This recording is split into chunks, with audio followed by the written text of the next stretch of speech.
So, yan guys, yung si Olga, malapit ng umanak, laki na ng tiyan, tapos medyo nagda-diet-diet na siya.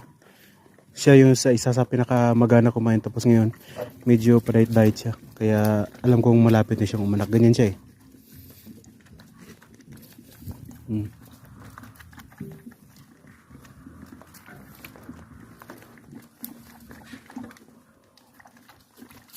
Yan guys, si Stella, ilang weeks na lang din hintayin, manganganak na rin niya. Sila na ng tiyan, tapos yung dede niya. Buti ngayon lumaki yung dede. Nung una niyang pagbubuntis, hindi lumaki yung dede. Parang ano, basta, hindi lumaki yung dede niya. Tapos umanak, kaya hindi nag-survive yung baby. Pero ngayon, lumaki na yung dede niya. Tapos laki ng tiyan. Sana magiging good nanay siya. Sobrang gana kumain.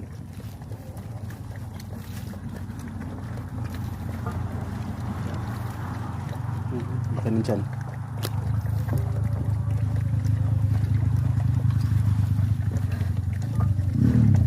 So yan guys, nandito ako ngayon sa bahay ng kambing or sa kulungan ng kambing. Nagpakain tayo ng copra milk. Late na, mga launa na kasi nakatulog ako. Medyo napagod sa ginawa kanina.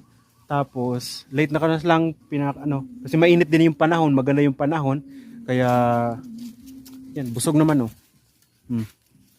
Busog na naman sila, so mamaya mga alas 3 or alas 4 na natin sila pakawalan sa labas ng bakod. So ganyan tayo guys pag pag magandang panahon, mga 3 to 4 PM natin sila papakawalan sa labas ng bakod para malaya silang kumain kung anong gusto nilang kainin. Tapos yan guys.